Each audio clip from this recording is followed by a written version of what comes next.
Congratulations to VHS athletic trainer Jessica Rummery. She was recognized for the Young Professionals Distinction Award by the Mid-American Athletic Trainers Association.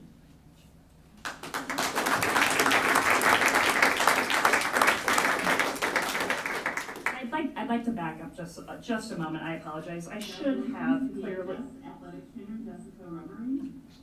Oh, we were hearing it in echo. Let me back up just a moment because I would like to invite Mark Springer to come up and say a word. I should have done that. And I'm sure he's thrilled about that, but we would like you to come up and at least be very publicly acknowledged. Well, I appreciate it. I tell you, the best part about winning this award is it gives me a chance to thank Aaron Wiley for letting me be a part of his coaching staff. It's a great group of guys. I think it's probably been 16 years that he allowed me to be an offensive line coach. And it's a great group of guys. There was never a bad day to go to work with these guys. They're all on the same page. We worked well together. In particular, Kevin Frecking, who, and I told him this when I was done. I said, Kevin, you made me a better coach. And so much of that was, you know, as an offensive line coach, my guys had to go against the defensive line every day in practice. And I knew I had to have my A game on. I had to be ready to go. I had to be prepared, focused, all that stuff, or Kevin was going to show me up. He's just driven to be, you know, get the most out of his kids, and I was not going to let him win. So it created a pretty good camaraderie between the two of us that made our kids better. So Kevin, you made me a better coach, and I appreciate that. Paul Castro, if I had the chance to make a Mount Rushmore of Bettendorf guys, you would be front and center. You are the heart and soul of Bettendorf. And I appreciate everything you've done for Bettendorf kids in general. That's all I got, unless you got questions for me. Thank you very much. I apologize for not doing that right away, so thank you very much.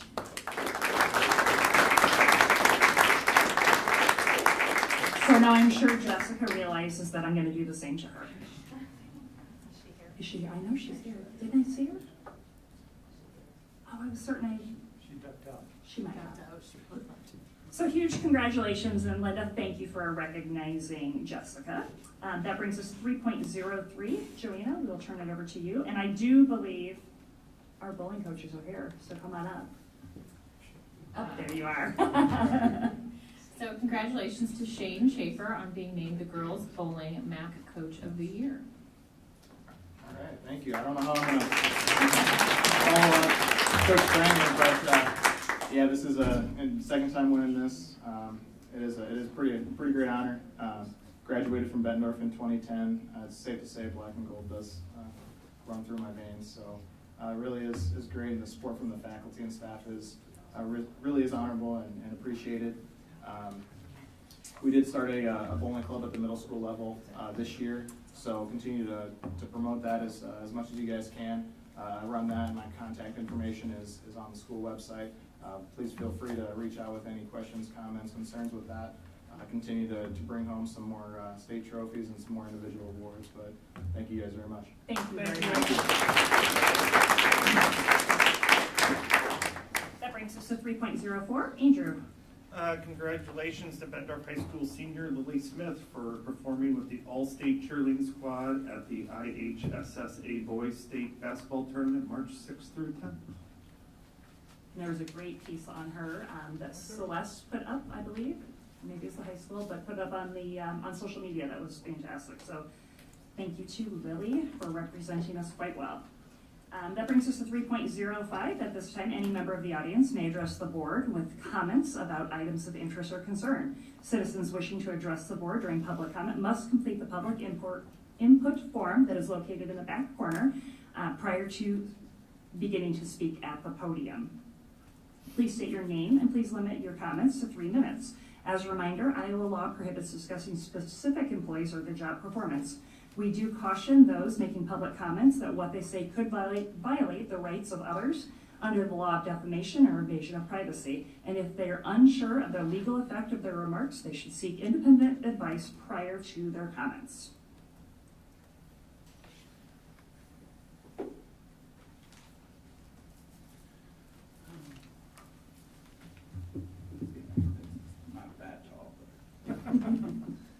Good evening. My name is Josh Smith, and I have lived in Bettendorf most of my life. My wife and I graduated from Bettendorf High School in 1997, and we now have our son attending BHS as a junior, and our daughter is a fifth grader at Hoover Elementary. I am here today to bring attention to some kids I believe we are forgetting during all of these very important discussions of inclusion, and that's special needs kids. My son Alex is on the autism spectrum, and throughout his schooling, we have encountered many obstacles. We have had meetings with individuals on the school board, principals, directors, past superintendents, teachers, the AEA, and others, having fought what feels like an uphill battle the whole way, as have many other parents that we know in similar situations and have had the same experiences. Since COVID, special needs kids have lost many resources, including Best Buddies, Special Needs Prom, Special Olympics engagement, and other activities, while neighboring districts are doing more for these students at the same time. Examples include Sparkles cheerleading, Special Olympics, special needs parent admin committees, and now Pleasant Valley is about to have their first play production highlighting these individuals, similar to what is offered by the local chapter of the Penguin Project, which is something that our son is also involved in. Recently, after finding out that a PV teacher was inviting our VHS students to participate with the PV team in Special Olympics, I decided to see what I could do to help. I requested support to lead VHS student participation in Special Olympics so that we aren't dependent on Pleasant Valley for this activity, even this has been extremely challenging to get support and guidance for. Trying to get similar activities and committees active in our district for this student population has been a struggle, with what feels like pushback at every turn. Since Alex was in elementary school, my wife and I have repeatedly asked teachers and admin staff how we can help. From serving as a volunteer for Best Buddies, extracurricular activities, facilitating committee discussions, or helping in the classroom, only to be told that I can't be in the high school for privacy reasons, which was then retracted 2 years later. We are constantly left hanging without answers to emails and messages for extended periods of time. Today, I requested to have a meeting with the superintendent to talk through more ideas and was told that I can't have a meeting until the middle of May, which is extremely frustrating. My ask is that the board help support these students to get the attention, resources, and funding that they need. I urge the public and board to help find ways to change the story for special needs kids in our district, as I will continue to do all I can to help, but unfortunately can only do so much. On a positive note, today we finally had our first practice at BHS for upcoming Special Olympics track and field event in April, and I look forward to continuing to lead this group of students in this way until our district can provide the same level of support that our neighboring districts do for these kids. Thank you for your time. Thank you.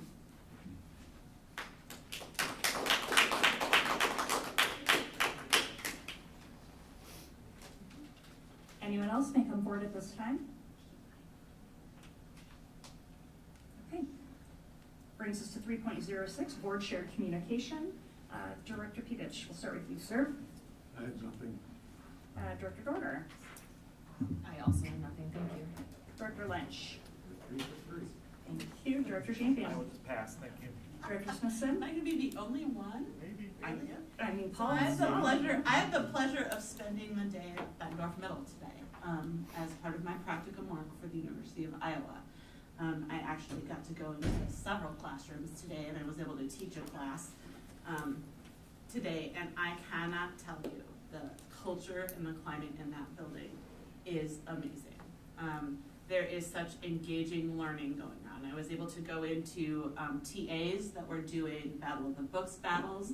Those kids have worked really hard. They've read 15 books between the three of them. There were excited kids watching the battle and cheering them on.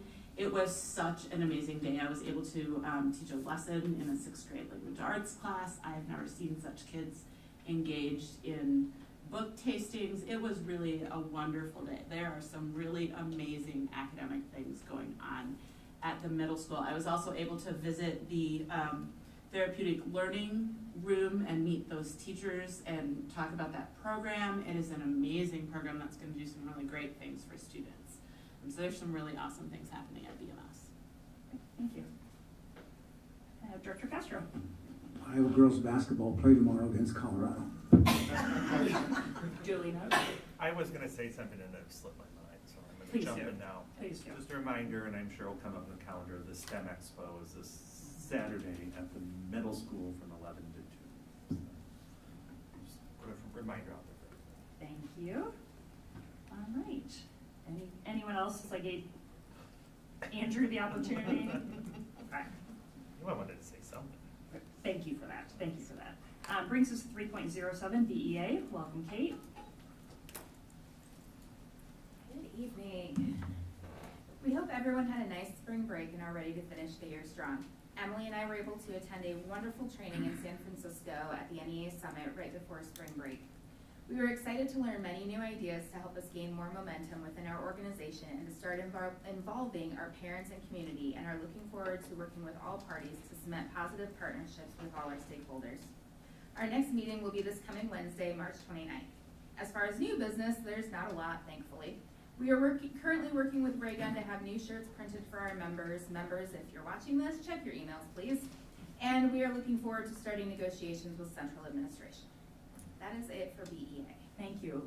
Oh, go ahead. Yes. Kate, you're not gonna get off that easy. You said you learned a few new things. What's one of the new things you learned when you were Oh at this my conference? goodness. Okay, it's hard to pick just one, honestly. So one of the things that Emily and I have been talking about is honestly, we're looking into writing a grant for ISCA to do like a book study and even have partnerships within the community and maybe host a night somewhere where we can have like even just a listening session with members of the community and have them come in and, you know, just give us ideas for the school district that we can then work with, you know, teachers and administrators on and everything. So just to open lines of communication more, pretty much.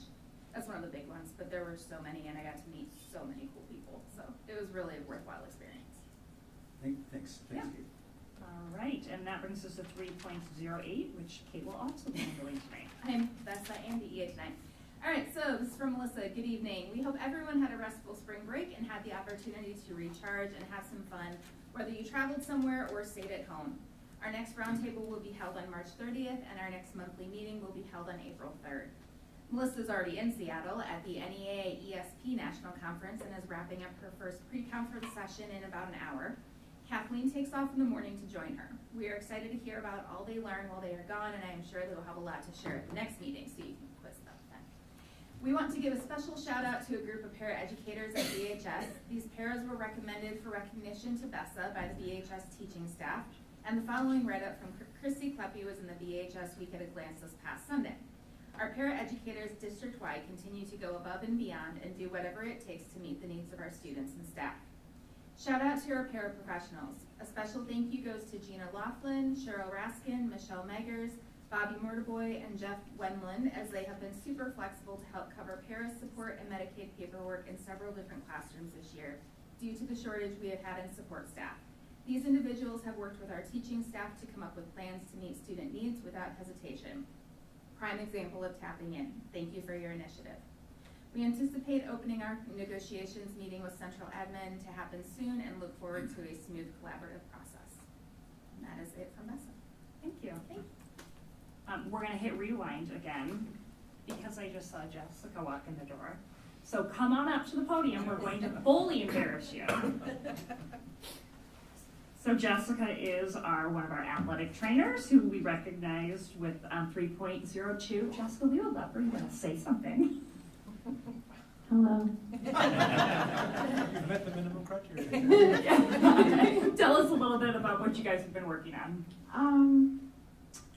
What am I? I'm so sorry. It's okay. You're fine. So I asked Jessica to be here tonight because as we recognized her earlier for her recognition, she is one of our trainers that works with all of our different sports and all of our athletes. As a mom, she helped my daughter during her season through a pretty difficult injury, and I just witnessed Jessica go above and beyond each and every day, like all of our coaches do. to support our students in any way that needs to be as they need to be supported. And so the award that she was given really doesn't even do justice for what Jessica does for our students. So Thank you for being here, and thank you for rushing back. I'm sorry. No, do not apologize. Thank Do you not very much. apologize. Thank you very much.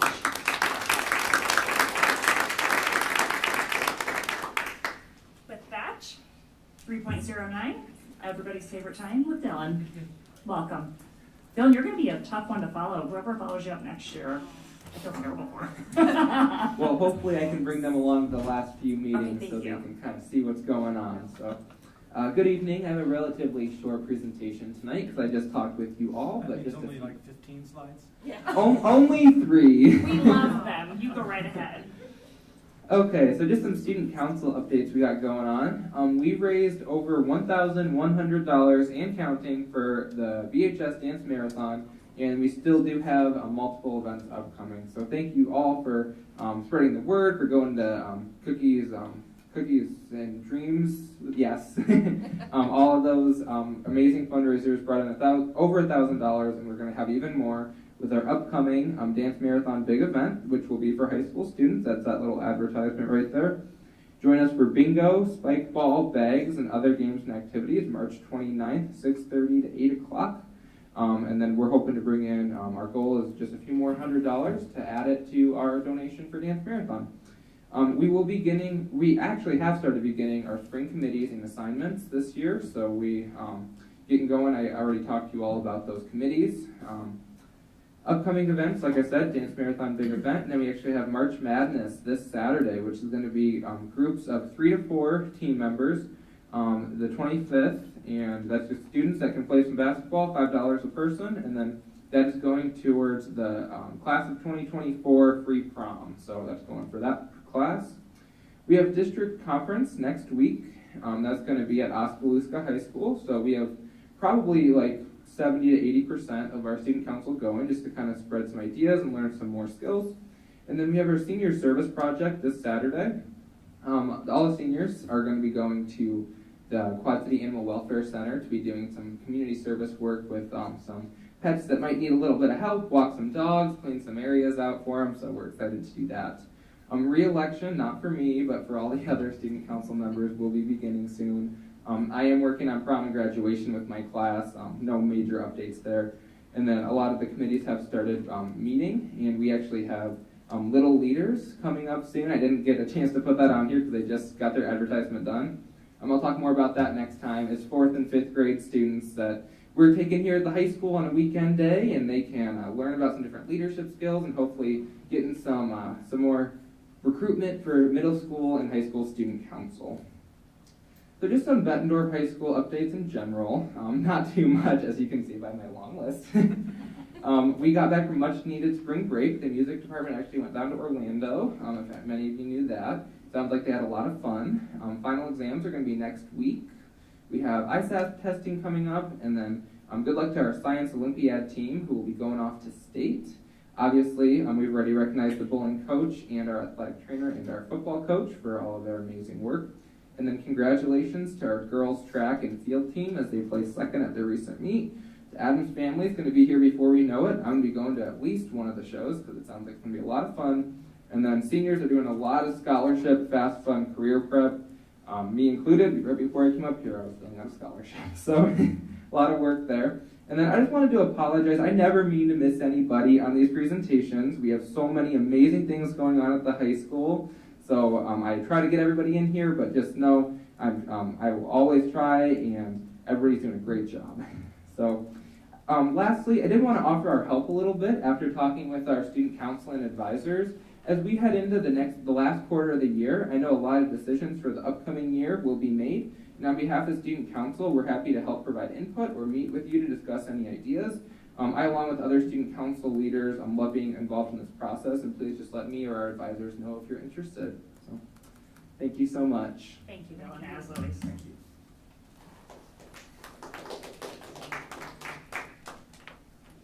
All right, we'll will apologize to Dr. Morris for once again following up Dylan.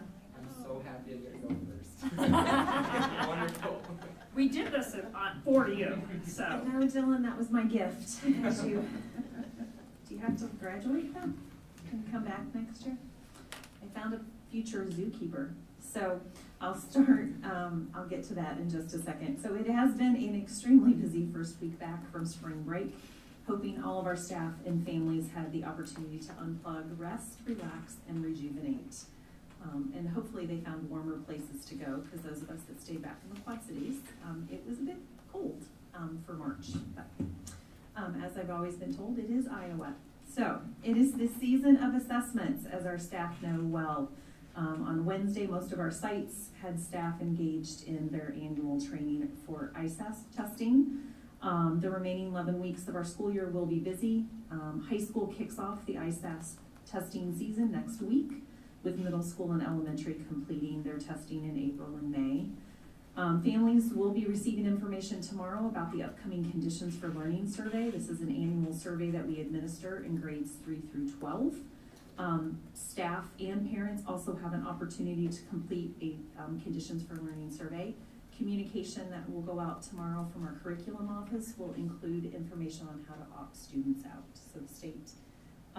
As you recall from the presentation last spring, in our Iowa Performance Profile now, grades 6 through 12 used to be the grades that were part of that. Now it is, or 6 through 11, sorry.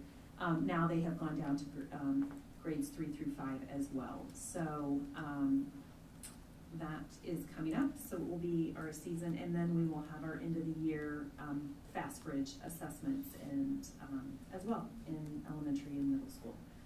23-24 registration is well underway. I'm excited to report that 82.03% of our current and returning families have completed online registration, and I really want to, I see them back there, Jen Gallagher and Erin Pesca, and I want to thank them for all that they have done to help families as they complete that registration process. Without Jen Gallagher's leadership on that project, we wouldn't be at 82%. So I see the little eyes back there. Thank you, Jen, for everything that you are doing. And I'm excited to report 265 kindergartners have registered, and we only have 308 spots in our district. So it's really exciting. And we still have open enrollment requests that we are working through. So very exciting that it's March 23rd and we're well on our way to having families register and get ready for the upcoming school year. I had a great opportunity to be with 4th grade students at Grantwood today, and as I asked them some questions, one of our students just so excitedly reported that he wanted to be a zookeeper someday. And so I was all excited to let him know that I knew another person that wanted to be a zookeeper, and that was what they were getting ready, have spent time working at the zoo and learning more about that, and his eyes got so big that there'd be someone else in our school district that wanted to do the same thing. So thanks to Celeste, we're already in the way of making connections so that Dylan and our student at Grantwood can connect and build a partnership that way. So thank you, Dylan. This little guy, I thought he was like gonna come out of his seat. He was so excited. So that was fun. Always fun to have time with our students and to learn more about them and to learn more about what they like about our schools and how we can make them better. I also had a wonderful opportunity to meet with a group of parents earlier this week, late one evening. So I want to say thank you. I see some of them in the audience for coming out at what would be dinner and bedtime for their families to spend some time, and I appreciate their patience as it took quite some time to get that meeting set up. And so just appreciated the conversation and just their excitement to collaborate on ways that they can continue to support students and staff and our district. And so we had brainstormed some ideas, and I look forward to working with them on how we can make those ideas become a reality. Our Director of Finance, Mr. Bob Beckwith, had hoped to be here this evening so you could meet him in person. Unfortunately, one of his former board members in the district he recently retired in Illinois passed away recently, and the visitation was this evening, so he wanted me to give his apologies to each of you as board members, and we hope to have him here at the April 6th board meeting. He does not officially start until the beginning of May. However, he was in today and will continue to come in as he can to start getting to know the finance team and start helping us continue through the school year. So we're excited that he will be on board. He even left with the district computer today and all of his accounts set up, thanks to Aaron Pesca back there. So thank you, Aaron, and I think we've already filled his inbox with information. As Dylan mentioned, our spring musical is around the corner, so if you have not already bought your tickets, I think the first night is April 21st, or April 20th, actually, April 20th. So please make sure you do so if you haven't. We appreciate Katie Howard for her leadership to provide such wonderful opportunities for our students, but also for us to be entertained by. And I think that's it for tonight. Thank you. All right, brings us to 4.01. Do I have a motion? I'll make a motion to approve the consent agenda as presented. And a second, please. I'll second that, but I'd like just more information on 404.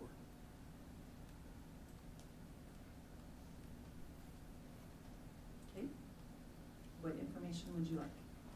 Can you tell me about it? Yes. So we are partnering with them, thanks to Sarah Harris and her professional relationships and connections out there, to help us provide some professional development to our staff on Monday, April 10th. I don't remember the exact fancy title, and unfortunately, we're finalizing the details of that day, so staff aren't exactly aware of what's going on that day. But we've got a little bit of professional development really focused on wellness and well-being for the adults in our district. And Karen Allison and Sarah Harris and a committee of teachers, counselors, trying to remember, I think we have a social worker, and administrators have been planning this event for some time.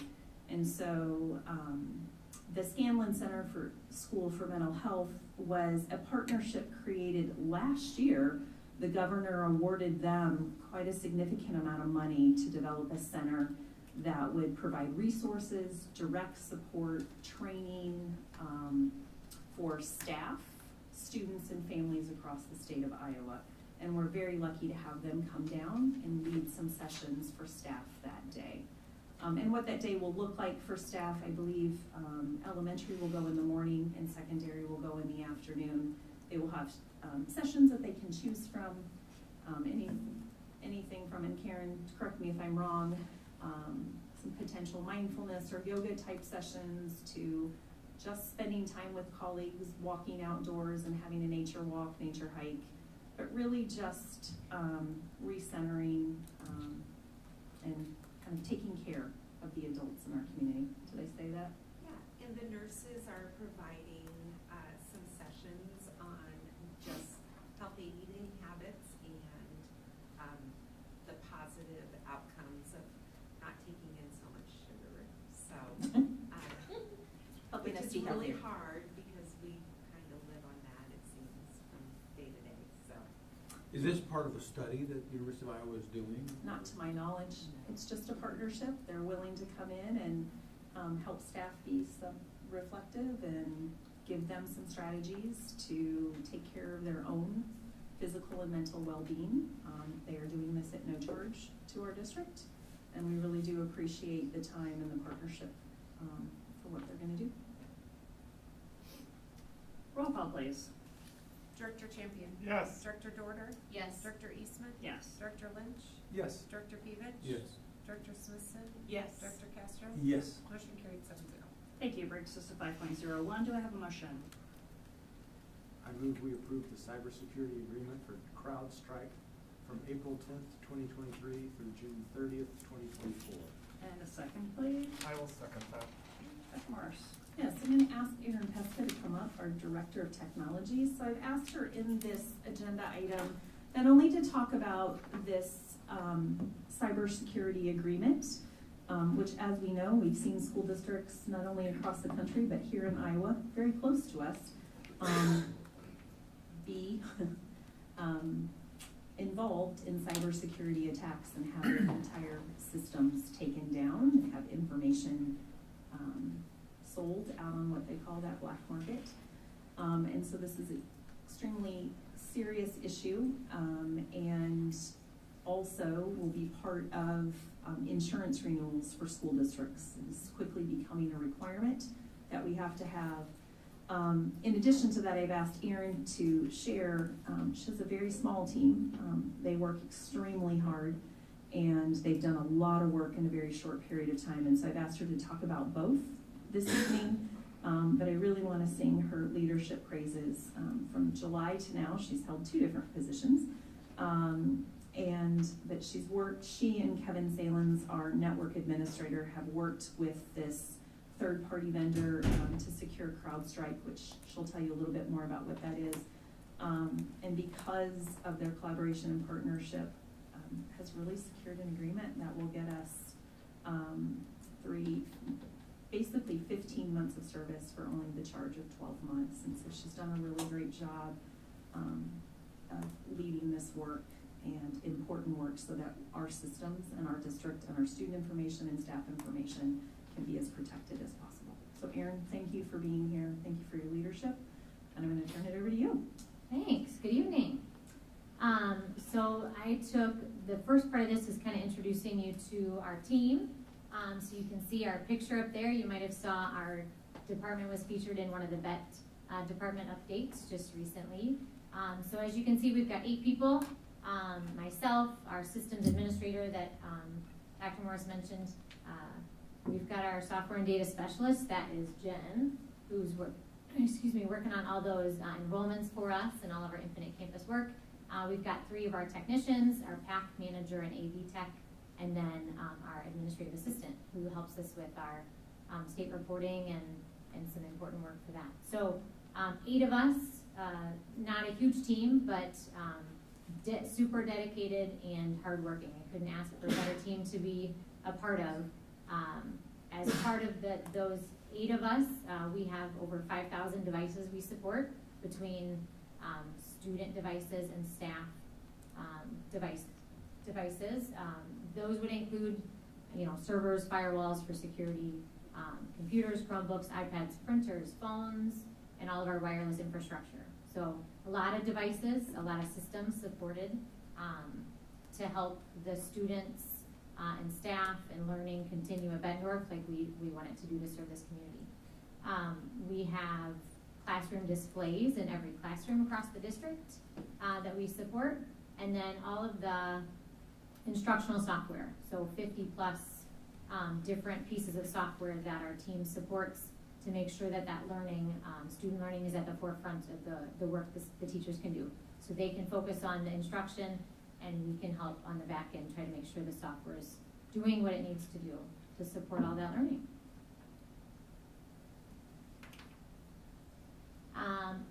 From the beginning of the school year until now, we have 725 Chromebooks that we installed for students, 425 iPads, so that put all of our elementaries at 1-to-1 for iPads, so we feel good about that. We installed 47 Promethean boards, 2 at the beginning of the year, 34 over winter break, and 11 just over spring break. Could not have accomplished that work without the great team that we have and the support of the operations team. If we would not have had operations, their support, this would not have been possible, so we appreciate that. We installed more than 200 staff devices, and then 37 printers between Edison, BHS, and VMS, and then looking to continue the printer work into next year. I was shocked at the number of tickets. So our department keeps track of support tickets, help desk tickets that are out every week, and so every week it's around 50, 40, but when you add them together, you get 3,660 tickets that have been open and closed thanks to the work of our team. Cannot thank them enough. The number of tickets I have closed, very, very minimal compared to the tickets my team has closed. So really appreciate that work and the support of our teachers for putting those in so we can take care of things. Data, Dr. Morris knows when I interviewed the first and the second time, the data has always been near and dear to my heart. I have always, as a teacher, as an instructional coach, would get frustrated because so much time gets spent compiling the data that you lose time to really look at it and make decisions based on it, which is what our system is set up to do. We want to focus on the database decision making so we can improve systems, improve instructional practices, improve student learning. And we spend way too much time trying to get the data, and then by the time we've compiled it in a way that makes sense to users, it's been weeks. And then the data's not as helpful because it's not real-time data anymore. And so one of the things that I would like to work on, and Dr. Morris has given me the opportunity to do, is to create some data dashboards. Will you just go to the next one and then come back? So this is an example of a dashboard that I worked on.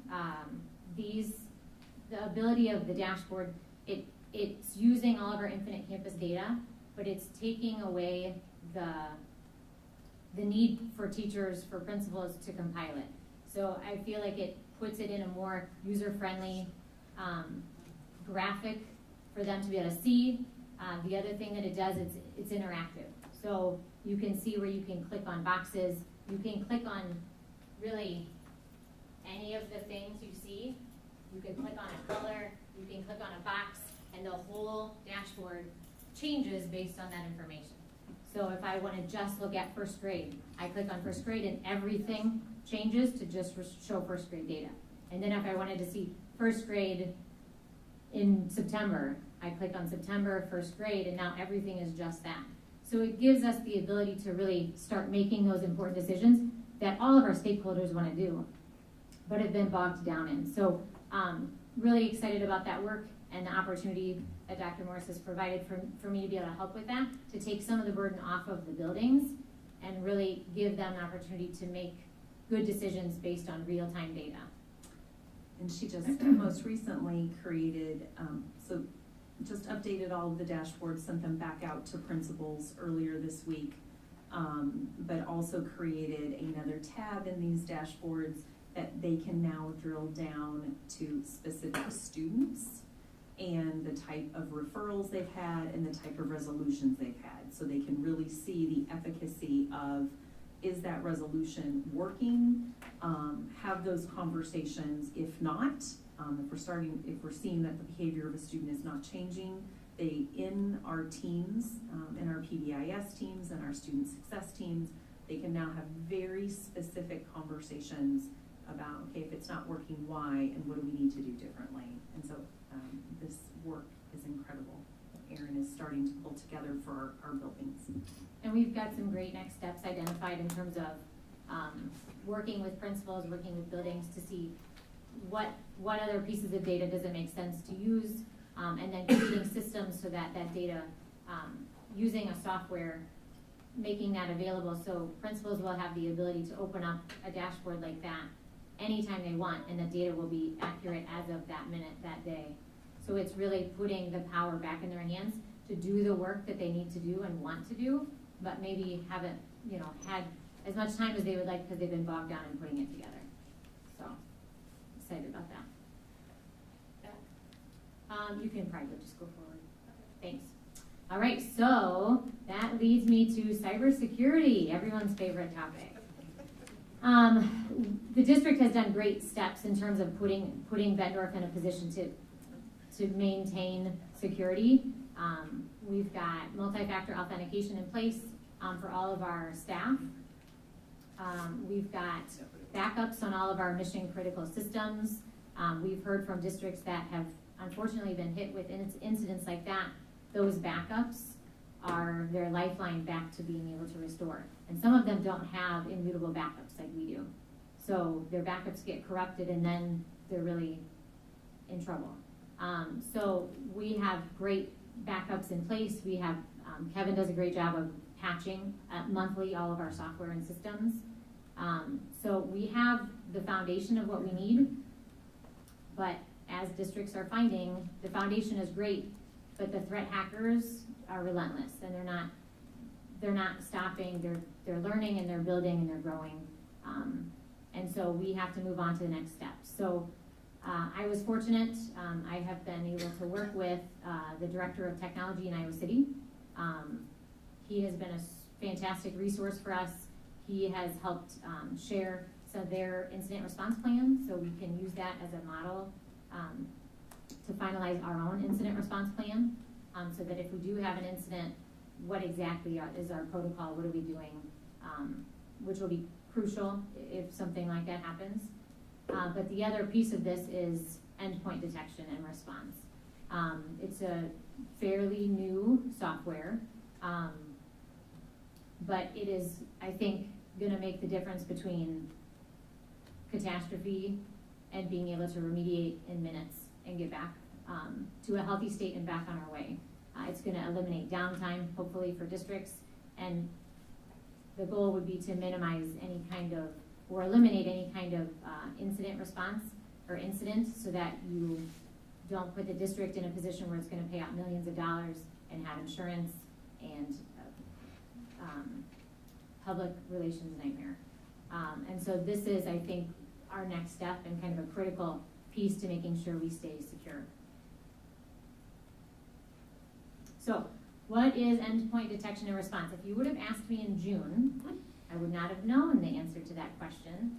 But since I started in this position, I've had great opportunities to sit in with bigger districts, with our UEN counterparts, to learn. Sat in with the state of Iowa and the office of from the Chief Information Officer to learn about this and what it can offer in terms of protection. So an endpoint in this case is any device that a user could be on. So it could be a server, computer. It is a Windows-based machine, so this is not taking into account Chromebooks. Chromebooks fall into their own category. So not a student device, this would be just a staff device or server. Detection, so basically what happens is the software deploys a sensor on the machine, and the sensor lives in the background of the machine. The user won't even know that it's there. It uses less than 1% CPU, so it really doesn't require much memory at all, and just scans. So it scans the network to look for any kind of potential threat. Districts that I talk to that have, when they deploy this, often they find potential vulnerabilities in their system that they didn't even know they had. When the sensor is deployed, it finds those potential vulnerabilities and eliminates them within a minute. I mean, they're gone. So what it's gonna offer us is the ability to identify potential vulnerabilities, places where threat hackers could get into our system that maybe we're not aware of. It will tell us if we had something that was out of date in terms of patching.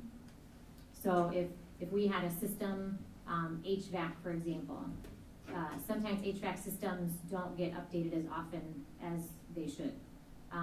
If we had something like that, it's gonna highlight it and let us know, hey, here's an option, here's something you need to be aware of. You need to look for this and take care of it.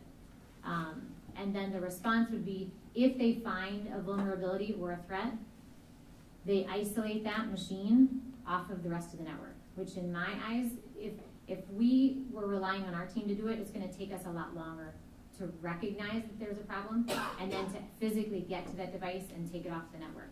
Where this does it in a matter of a minute. It isolates it in a minute or less. And then you've got it contained.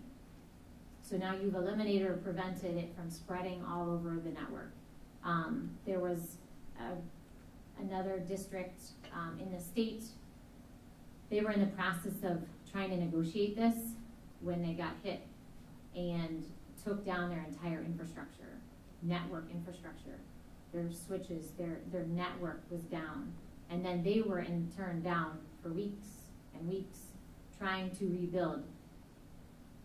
If we can get something like this in place, we position the district to be able to prevent stuff like that from happening, or at the very least, minimize it significantly so that we don't have that kind of downtime. We owe it to our users, we owe it to our students. We want to be in the classroom, we want to be teaching and learning. And we don't want something like this to be prevent that good work from happening. And then, okay, so I kind of talked about this already, why the need. Threat hunters know people work 8 to 5. They don't hit you 8 to 5. They work on weekends, they work in the middle of the night, they work on holidays. Our team doesn't do that, right? So if we relied on, we monitor our system, but if we relied on that to identify something like this, it's gonna take us a lot longer to find it and contain it. We don't want them to leverage our compromised information. We don't want them to have access to student information, family information. So this hopefully will prevent those kind of incidents from happening. So the contract you see linked there is for what we call managed endpoint detection and response. So the word managed means if we just did endpoint detection and response, it would mean our team is gonna manage it. So Kevin would essentially, we deploy it, and then Kevin has to sit and monitor it. The people that do this, they sit behind a computer and monitor it 24 hours a day, 7 days a week, 365 days out of the year. Our team doesn't work 365 days. So, and to be honest, we're not skilled in this kind of work. This takes a whole different talent and expertise. So what this allows is for CrowdStrike's team, so they have what they call a security operations center. They have experts in this kind of work, sitting in a computer. They call it eyes on glass. So they sit on a computer 24/7, and they're monitoring it. They're monitoring our senses. It does use artificial intelligence to look for things. And then if something is flagged, and it can be flagged as a low, medium, or high alert, but if it gets flagged, then a person looks at it and decides, what do we need to do with this? And that's when they can get it off of our network and contain it, and then remediate it. So often, they might find something, contain it and remediate it, and the person on the other end using the computer never even knows that they did it, because it's happening in the background. So I think it allows us to protect our network, protect our students and our staff, while also not impeding on the work that they need to do. The other thing it does is use telemetry data. So they have what they call threat hunters. So they gather data from our system and from systems like it. They have over 10,000 businesses that they work with. And they use it to look across the world. So it's not just the United States, it's global, to determine what other threats are other people seeing. So maybe there's something in Europe happening right now. They can watch that and then take steps in our own system to prevent something like that from happening. So it's giving us that added layer of protection with those experts out globally looking for where problems are happening, and then positioning our district in a way that's not going to be susceptible to that kind of vulnerability. As you can imagine, software like this is not cheap. I would be lying if I said it was. Bigger districts are struggling to try to find the money to do this. We're kind of fortunate in a way because we're not crazy big like Iowa City. The really small districts are struggling because you get a break on how many licenses you buy. So the smaller districts are struggling because although they need fewer licenses, they're paying more for them. We're actually kind of a perfect size. The number that we need, we get a pretty good price break on, but it also allows us to protect, this would protect every Windows device in our district. So it allows us to say, we're gonna protect all of it. The bigger districts are having to come back and say, we're gonna protect central office computers, we're gonna protect all of our servers, mission critical principals, but we can't touch teacher devices because we don't have the money to pay for all of them, or something like that. What they're finding is that there's nothing that says it's not gonna happen on a teacher device. So they're leaving the district open. And if you look at the number of teachers compared to administrators, teachers are vastly higher. So there's a lot bigger chunk of their group that's not covered. And so they're frantically trying to find ways to pay for this. We were fortunate, Dr. Morris has been very supportive. When I came to her with this, she said, tell me what we need to do. Our board will be supportive. Recognizing this, although is not cheap, is far better than us paying millions of dollars if we put ourselves in a position and then have a problem. So initially I started with 5 vendors, got down to 2. The 2 that we looked at and got bids for are there. CrowdStrike felt not only was it the cheapest, but it felt like the best option for us for a couple reasons.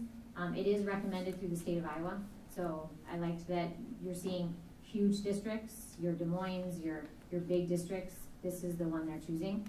Always makes me feel good, especially in a new position like this, when you see those big districts telling you, yes, this is what you need, this is why you need it, this is what it's already protected us from. The other thing it does, they did offer, when I was talking to him, he said, so tell me what you have in place for security right now. And so I'm talking and he said, Erin, you need this now. You can't wait till July. I mean, although it's only months away, think about what you're opening yourself up for. And I said, I know, but my budget doesn't start until July. And he said, I think we can work around that. He said, the most important thing is for you to be protected, and for your district to be protected.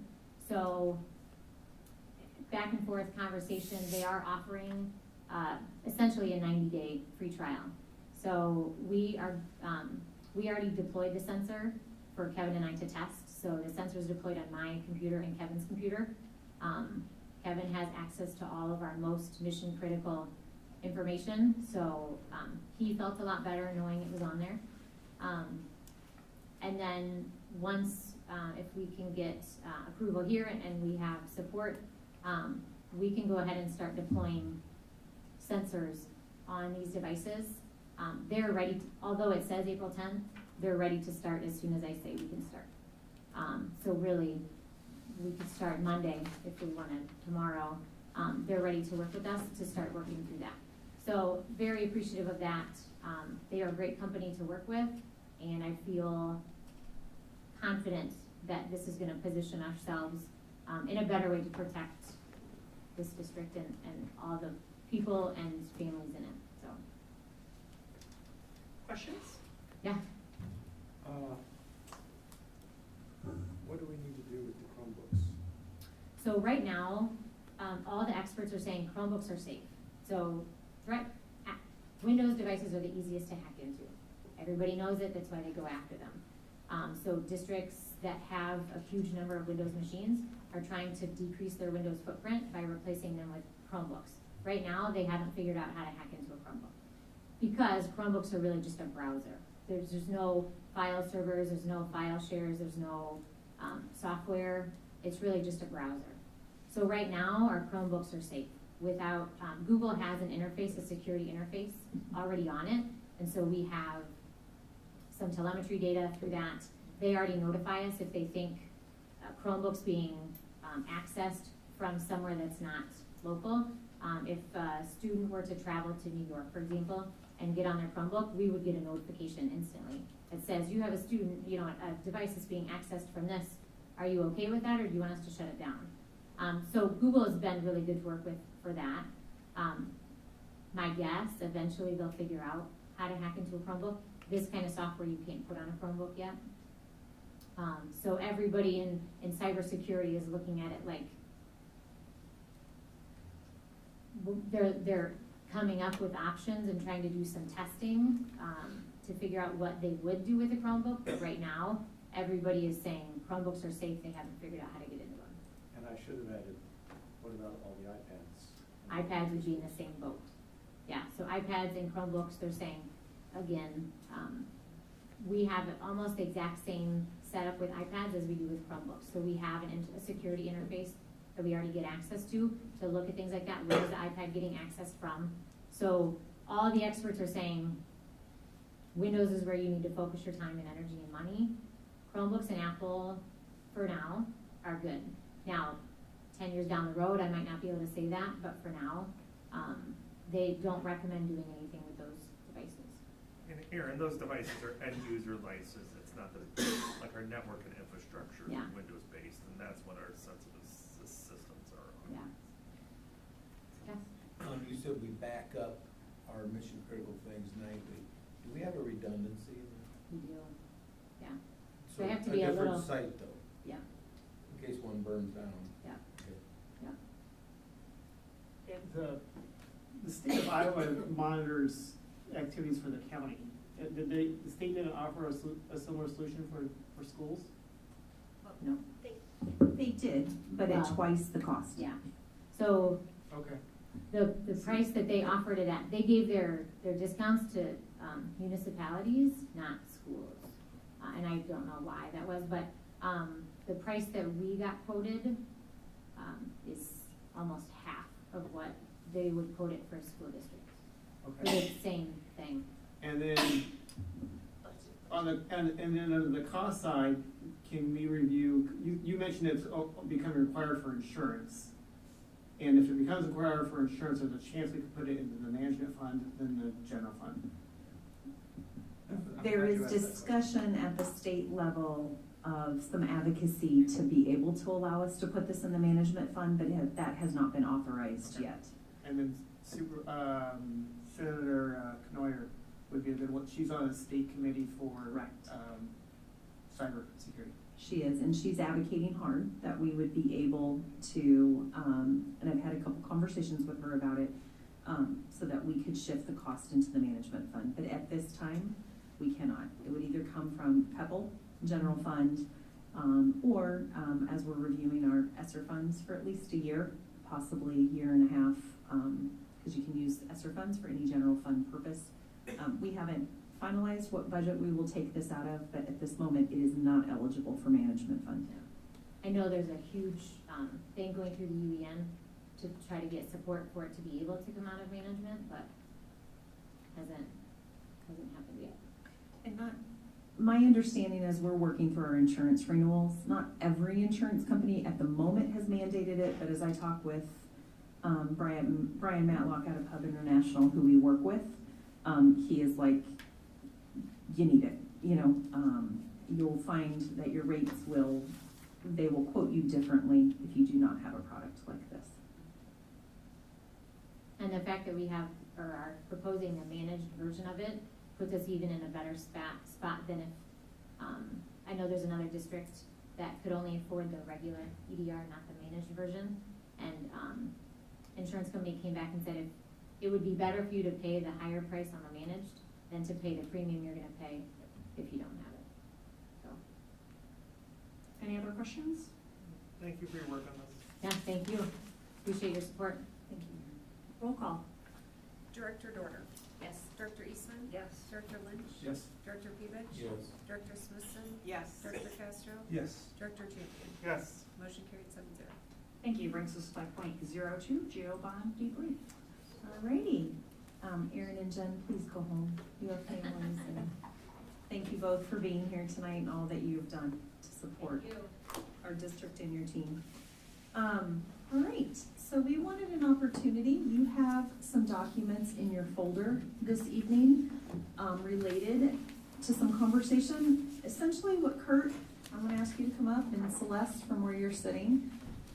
We wanted just to have an opportunity to really engage in a conversation around the GEO bond. And as we shared at the last board meeting, which was about 2 days after the vote, while it was not the outcome that we had hoped for, we have actually been doing a lot of reflection around what can we learn from that and what could be some possible next steps.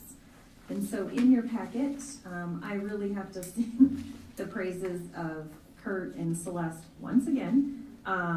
They were right on getting the voter list, accessing that from the county auditor's office in terms of who eligible voters in our district boundaries, and identifying those who voted versus who did not vote. And so we've been crunching through that data, and you actually have one of your handouts. Kurt has really been looking at this data And we've been having some preliminary conversations around the age distribution of voters, which is some interesting data. And then before we close the conversation tonight about a potential survey that we would like just to ascertain some additional information. And then we put in for you in your packet kind of the calendar communication plan, so you can see all of the opportunities we had to engage with our community, to disseminate information, but engage with them around conversations around the GeoBond.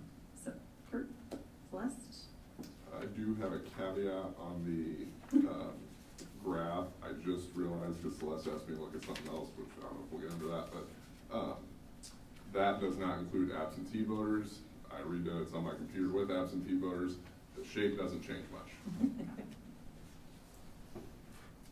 So, I mean, as you can see, the predominance of individuals, we had 2,779 individuals come out that day. And the predominance of those individuals fell between that age of 58 and 78. The average age of voter was 58 and a half.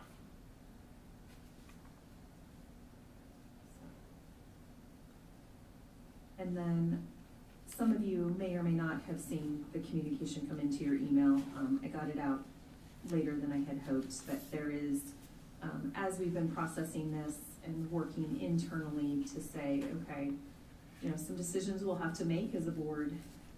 District team is if or when we might want to try this again. Do we want to go for the exact same plan that we had asked for? Do we scale it back? What does that look like? One of the avenues we thought that could be a potential is to send some survey information out to ascertain from our community their thoughts and drill in a little bit more. What that voter registration list doesn't tell us is how they voted and why they voted the way they did. And we've even had some preliminary conversations about working with a third-party vendor, if necessary, to either do some phone calling and interviewing or some focus groups once we have some of this data back to even drill further into it, to maybe potentially community groups that might not access the electronic survey. Talked about how we could possibly mail this to that predominant age group in our community that voted, that were our highest number of voters. So, Kurt, I don't know if you want to add anything else before we turn it over, or Celeste, anything that I'm missing? Just really wanted to engage in a dialogue and get some feedback from you all. When I first. Make sure you turn off the conference. Thank you for that reminder. Yes, I will. When I first looked at this sort of draft community feedback questionnaire, I was a little surprised to see that you were asking how you voted. That troubled me a little bit. As I looked at it a second time, it became clear to me that this is an entirely anonymous survey. And I think it'd be very important to make sure that it was not traceable by email or anything like that, if we're gonna ask that question. I can see that we want to be able to see, why did you vote no? What would make a difference? And so that is an important question to ask. Why did you vote yes? Also useful, but we wanna know, what would it take to persuade those that this is something that's worthwhile? So I think we just have to be very careful in how we handle that, so we do not ruffle feathers. Thank you. It's pretty clear to me that we had a problem with parents not voting, or people with school-age children, which I find a little surprising. I don't know how you would target this survey. I guess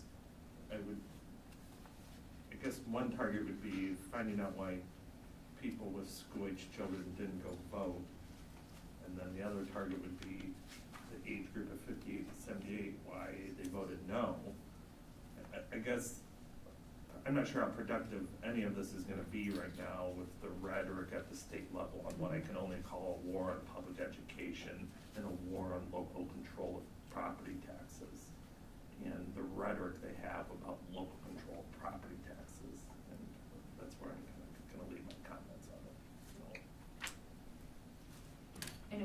interesting to question why did you not vote? Not even necessarily the why did you vote no, because I believe it is probably a fairly safe assumption that when you look at that population between 58 and 78, most of them were worried about their property taxes and having fixed incomes. So I understand those, and the economy is in a very interesting position. But the disappointment behind the fact that our parents of school-age children did not show up to vote. You know, and I think that's an area why are they not finding this important? And I also think the shorter you can make a survey, the more likely you are gonna get it answered. Sorry, the shorter you make a survey, the more likely you're gonna get it answered. I just wonder if curtailing the two segments of why you didn't come vote and why you vote no. Now looking, you've got a good point, and I agree. Too many questions will lose people. But I thought this ranking proposed projects was actually a useful question. As I looked back at sort of what were the things I was seeing in the various media and social media that reach me, arguments or concerns I heard against the referendum were, one, it's too much money. And to be honest, many of the people, posts that I read making that seemed to be exaggerating because the confusion between assessed value and taxable value was entirely lost. So many people were given the impression that it would cost twice as much as it actually would in terms of annual property taxes. That was one concern. The other concern I heard frequently was something about we need to focus on needs, not wants. And when I look at the bond referendum we proposed 5 years ago and this, I thought we were trying to directly address that concern and cut out a lot of wants. The middle school is an absolute need that is absolutely beyond the resources we have. Okay, look at the middle school staff out there.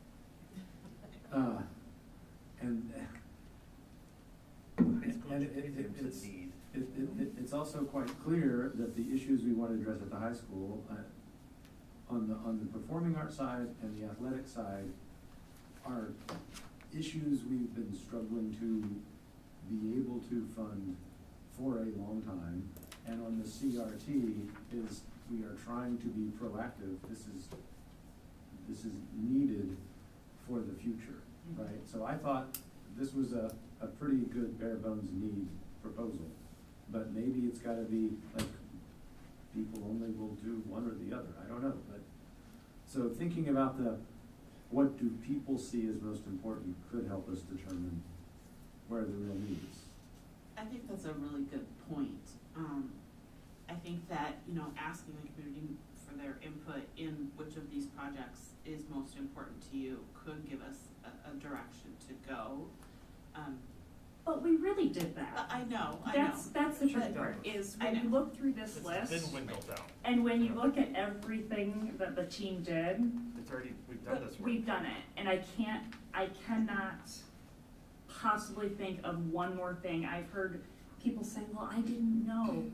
Then you aren't listening and you aren't paying attention because it could not have gone out any further than it did. I think that is where that why did you vote no question is so very important, because some of the things that I heard were that people were not voting no based on the need. They agreed that this is a need, but there was a completely different reason that they voted no. And it wasn't about the buildings. And so we need to find out what exactly do people want our school, you know,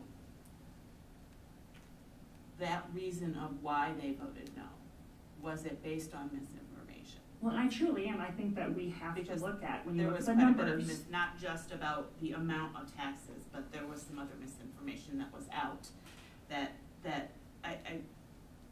Well, and we'll never be able to Yeah, we won't be able combat to a combat handful that, of people that want to put out a false narrative. maybe they just need to feel like they had more of a voice. But when I you don't look know, at this, so, yeah. the issue is not necessarily with the no votes, the issue was with the non-vote. Yeah. And how do we get school-age parents and staff members who live in Bettendorf, and how do we get everybody to show up and vote? I had thought to myself, I know that the big band extravaganza was that night, right? It was the same night, and I had thought to myself, if every parent that is at that band extravaganza were to vote, right? Because it would directly affect their students, this number Would have been different. would have been much different. Just the number of people voting would have been different. That band extravaganza is packed. I've been to it many times, and there are so many people there.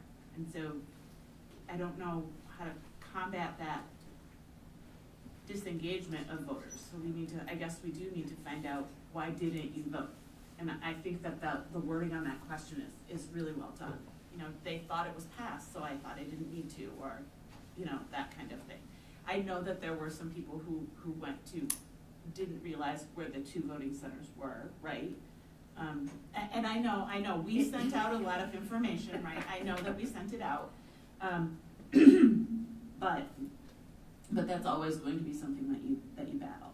Because I know even I had to have a conversation with my husband of, no, it has to be here. Well, last time we voted, we went here, right? So it was a different polling place than it was last time, right? So it's that kind of thing, and it's difficult when dealing with a public, you know. I also do, and I say this with a caveat, right? That I know that there were, the way it was worded when the Quad City Times put it out, right? The second time, because they had made a mistake the first time, made it sound as if we were asking for more money than they had originally reported. And if you read the way that it was put out, it's gonna cost more than originally anticipated, right? And it made it sound like we were asking for more money, or that the number was wrong, okay? So it made it sound like we were asking for more money, and it wasn't that. It was that the Quad City Times had made an error Yeah, I when they don't first believe put that that's out. what prevented people from voting. I'm not. That's the problem. That's People true. aren't voting. That's true. I'll comment on two things. One, the marketing, and one, why people aren't voting. First, I want to say that this communication plan, I agree with Director Eastman. If anyone says that they didn't know about it, or that we, as a district, didn't do a good job or do a good enough job of trying to get this information out to our community. I mean, all you have to do is look at this. This is so far more than was done 5 years ago. The level of diversity in how we try to connect with people, the videos, the testimonials, very well done. I mean, the amount of communication, the media coverage, the newspaper, the television media, signs in front of our schools, you know, a lot of people, we did a wonderful job of trying to get this information to people. The one thing that I will say, though, about why people didn't vote, or maybe how we could better get this information out, someone was saying, I can't believe this didn't pass, wonder why, you know, and the question was asked, well, you know, did you talk to they voted yes, and did you talk to your friends about this? And they said, well, no. No, I didn't want to, you know, they just didn't feel comfortable going out and advocating for this. And so I think that is, one, a huge problem, that even though people support it, they didn't feel compelled enough to go out and make the case for us, and to make the case for their community and for their schools and for their kids and for the future of our school district, for the future of our neighborhoods, for their own property values, all the other reasons why they could vote yes. And that's a problem. And so I think going forward with this, you know, the district did a fantastic job.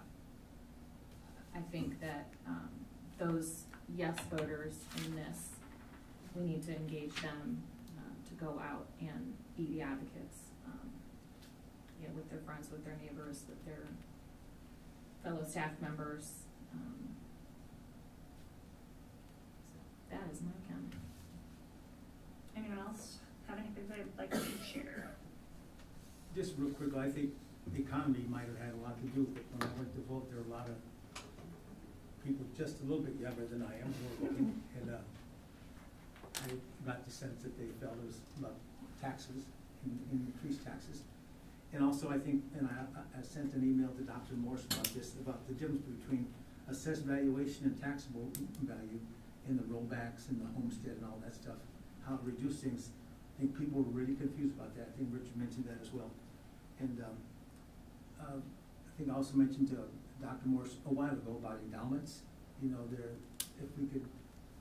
are some school districts that kind of have a continual endowment, you know, funding coming in from graduates that have gone on and do well. And I think that might be something that we're missing. I think we have some people in our community that would be willing to do that. But I think we have to reach out to them.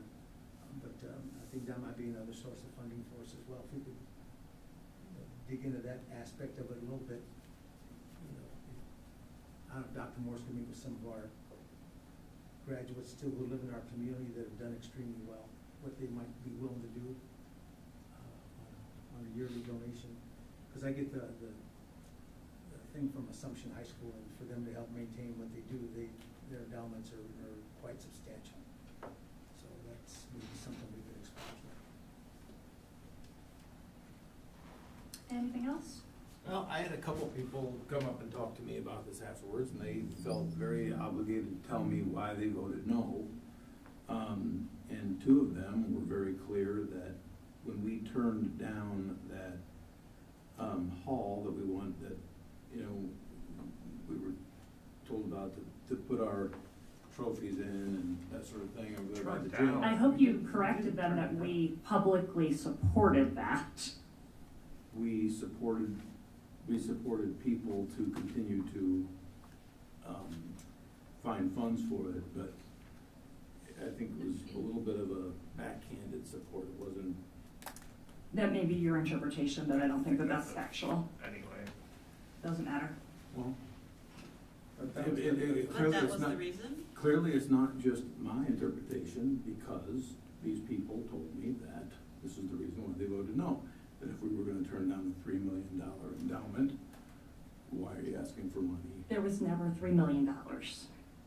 But we're not. I'm not here to argue with you. I'm here to tell you We should what speak in was facts, said. though, Director Petrie. I am telling you facts. This is what people have told me why they voted no.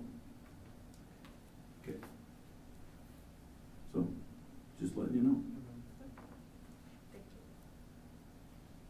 Would, just a thought, would it be a, interesting question to maybe add that as a bullet point? You know, projects you would have liked to have seen that would have, you know, That would have made affected you your vote, changed your vote? you know? Yeah, or add a blank on that one and say, what else would you like to see?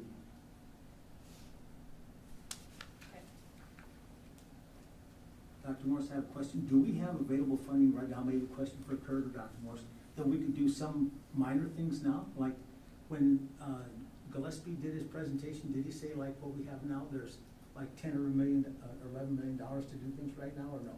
We don't have it right now, Okay. no. And when would that But be within available? the next 12 to 18 months, there will be some funding that could open up as we pay down the debt we have for Mark Twain. Sorry. I should practice when I preach. Thank you.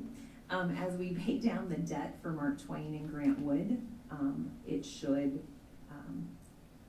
and I want to verify, I've not had the chance to connect with Matt recently to see what exactly could open up in the next 12 to 18 months. I do know that by 2029, when that debt is completely paid off, if all things stay stable now, that could, I know, David, as I look at you, it could potentially open up, you know, anywhere from $30 to $40 million, but that's, you know, that's a long time from now, and a lot can change economically in our world.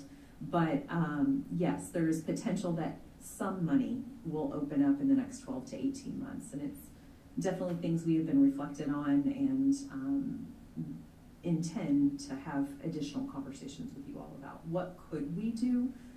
It would be, as Kurt and I use the phrase, bare bones. I mean, even if money opens up from that, leveraging the money from our SAVE dollars, bonding against that, it would not be anything as expansive as what we had hoped or what we need. Which is imploding the core section of that building. Correct. Not enough.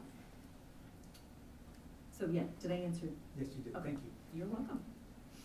And as I get more updated information from Matt, I will share. He's just been a little busy, and we had spring break, and so schedules have just not aligned. Any other questions or comments regarding the space?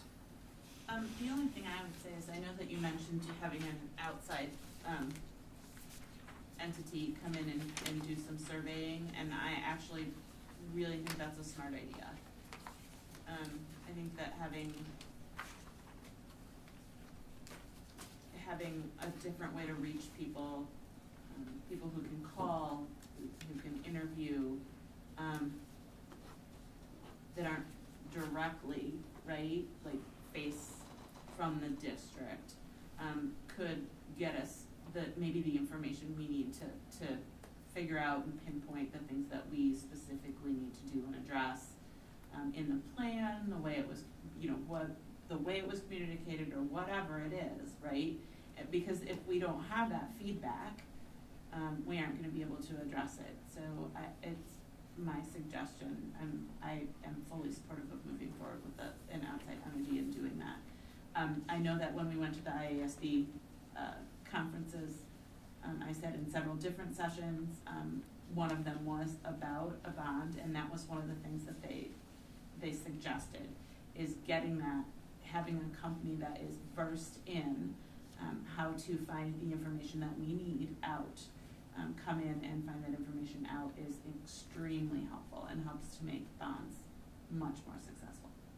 So that is my suggestion. Thank you. Anything further? Yeah, I just want to comment on those sorts of polls. If it's an informational gathering type of a poll, I think that's great. I think when you get closer, to putting this out there, and then you start to do polls that are leading, is where I would begin to have a problem with that sort of thing. Just want to put that out there.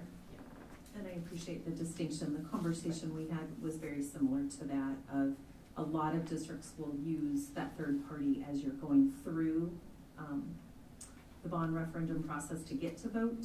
Our thought was, if through that scattergram, and I failed to mention unscientific analysis, Kurt made me promise I would say that, is that when you look at that core group, 58 to 70, what did I say, 4, I think?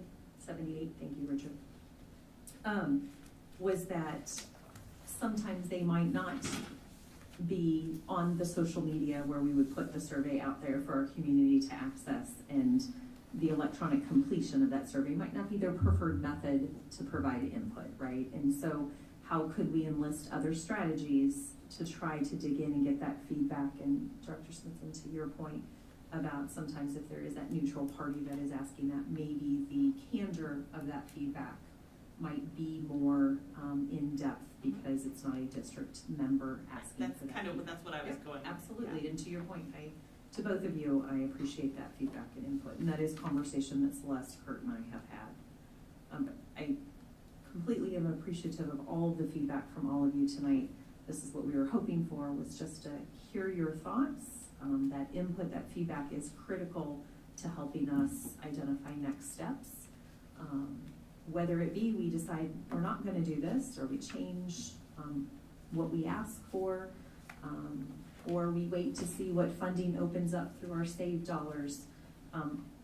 We just felt like, since the bond attempt was so recent, that any input we could get could help guide whatever decision is made. And I think it's important to continue to listen to our community, to our staff, community, and parents. Any input we get is invaluable to helping us be better at what we do. Heard anything that you wanted to add? Celeste. They have been amazing. They're just been amazing at debriefing this, pulling this data together. We wouldn't be having this discussion tonight if it wasn't for the two of them. So I have to give them all of the accolades. Thank you. Brings us to 5.03. Do I have a motion? I move we approve the results of the Tuesday, March 7th, 2023 school board election, with the results from the Scott County Auditor's Office accepted as the official results for the election. And a second. Second. Roll call? Let me see, sorry. Director Eastman? Yes. Director Lynch? Yes. Director Pevich? Yes. Director Smithson? Yes. Director Castro? Yes. Director Champion? Yes. Director Dorder? Yes. Motion carried 7-0. Thank you. Brings us to 5.04, policies. Do I have a motion? I move that we approve the policies listed below as presented. And a second, please. Second. Dr. Morse. I'm going to turn it over to Mr. Pratt. He's been working hard on making sure the policies related to transportation are current and updated. Any questions? I didn't prepare anything specifically related to this. A lot of policies. I think this is half of what is available. I know sometimes we ask this question, but I'm gonna ask it again. Nobody ever really knows the answer, but I'm gonna see if Great, maybe thank you. But in this,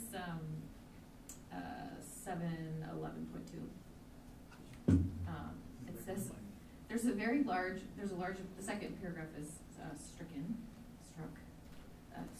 although the law requires district-wide transportation, blah, blah, blah. I'm just kinda curious, is that something that, do we know if that is a paragraph that used to be provided by, the legal entity, IASB or someone, and now, or is this specific to Bettendorf? I just thought it was a really interesting way to put in a policy. I believe that was an ISB removal. I'm not positive on that, but I believe it was. I can go grab my notes if you'd like me to. Because I think a lot of that, like as I talk with Alan or other principals as we deal with these things, that's kind of covered in other student conduct areas. And so it's kind of a duplication of some of that stuff. Interesting. It just struck me as a very, It was interesting. it's like my mother wording. lecturing me on, and it's in our policy. It's so strange. Any other questions or comments? Director Castro. Yes, and same policy. Second to the last paragraph, the big red paragraph, second sentence. Those students guilty of flagrant, repeated, or gross disobedience or misconduct on school buses are subject to suspension. And I think, why can't we put in or expulsion in there?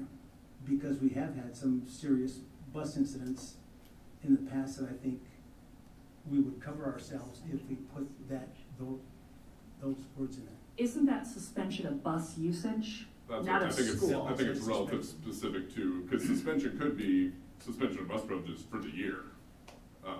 Whereas the expulsion piece would be a academic component as well, again, covered under other policies. Yeah, and it actually says that in the last sentence. It says continued violation of bus rules will be considered sufficient cause for refusing transportation and suspension from school, depending on seriousness of the Suspension matter. or expulsion from school, could we put that in there then? That's. I don't know that we I need think to. that's a good question. I appreciate it. And I think it is covered because it references the student behavior and discipline policy, 5031, which explains suspension and expulsion. I just thought But you should have it in there. That's a good Well, I point. thought should have it in there because of what we've gone through in the past with our buses. So that was my only thought on that. So I don't know what you think, but, or whatever anybody else thinks on that, but just my thought. Well, we'd look at our directors to say what is the will of the board for that. I'm open to it either way. I don't think it's gonna hurt to put the word. Paul, so you were saying to add it to that second to last line? Yes, right, yeah. I Or saw expulsion from school. I'm fine with the wording change. I don't know if it's necessary, but I don't think it's gonna hurt to have it in there. let's see, who made the motion? Was that me? Or was that someone else? Wasn't it Linda? If you're willing to accept it, I am. I don't see any reason to have it because it directly references our behavior contract, right, our behavior policy. And in our behavior policy, that is spelled out much more explicitly. So I don't know, I'm indifferent. I would opt to be more inclusive of the word expulsion. So will you accept Yeah, a absolutely, circle-friendly amendment? Yeah. So will I. So just to clear, we're amending it for that second to last line to put suspension and or expulsion or. It actually appears twice in that paragraph.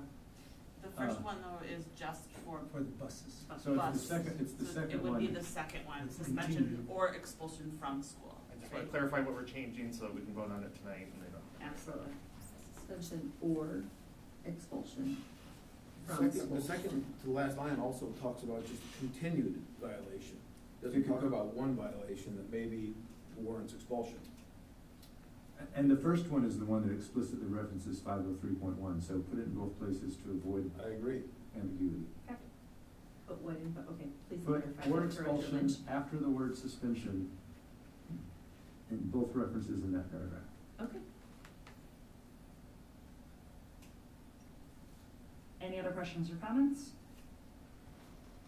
Okay, roll call. Director Lynch. Yes. Director Pevich. Yes. Director Smithson. Yes. Director Castro. Yes. Director Champion. Yes. Director Dorter. Yes. Director Eastman. Yes. Motion carried 7-0. Thank you. Brings us to 5.05. Do I have a motion? I will make a motion to approve 5.05, approve the February financials as presented. And Sorry, second, I'm sorry. please. Second? Yes. All right, so, first to some statement of revenues, expenditures, and surplus or deficit. Revenues and expenditures this month are running lower as compared to this time last year.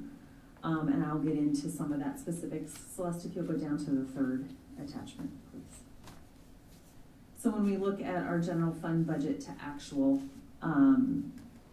you can see total revenues are down 3.5% as compared to year-to-date actual to budget variance. And our, to date in that same actual to budget variance, we've spent 3.4 less than budgeted for this time. The large majority of this is a timing issue. So last year, we billed open enrollment and concurrent enrollment in February. This year, we did not receive, so we do it both ways, right? So we have students that come in for open enrollment, so we bill those resident districts for their enrollment in our district, and likewise, we have students that leave our district to go to other districts, and we get billed. Our billing went out later than it did last year, and not later than other years, but when you're looking at 1 year to the next, and then how we've received payments in, we've just received 2 of our districts just recently and hope to get the 3rd district. So you'll start to see some of that balance out in the March financials. So a large part of that relates to that open enrollment. Almost about $1 million of that variance is related Which to. line is that in that expenditures? Or which line is that? So that would be tuition received in. So if you go back up, Celeste, please, to, keep going.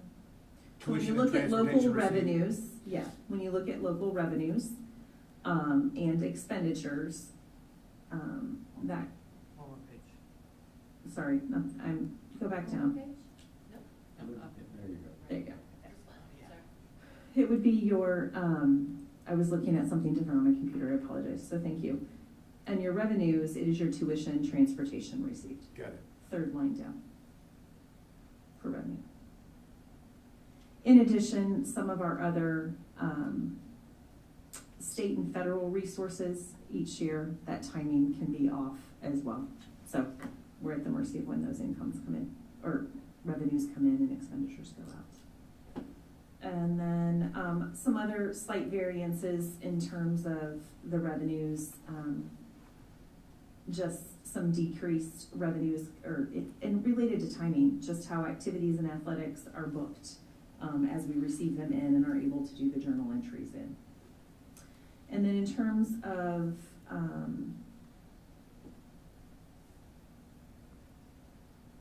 okay, and then if you go to that last page, overall, when you look at our cash position, it's actually up about 7.6% from this time last year. And I'll be really happy when our new director of finance gets to come on board. But I haven't enjoyed learning and doing this, and I know I gave the shout out to David Farmer, our treasurer, at the last meeting, but he continues to be just a tremendous support and resource, and really a lot of the credit to our new accountant, Lane Perimsky. She has just, as I mentioned at the previous board meeting, dove in feet first and is really learning a lot and teaching me a lot as we journey through this together. So, any questions? All right, hearing none, roll call. Director Pevich. Yes. Director Smithson. Yes. Director Castro. Yes. Director Champion. Yes. Director Dorter. Yes. Director Eastman. Yes. Director Lynch. Yes. Motion carried 7-0.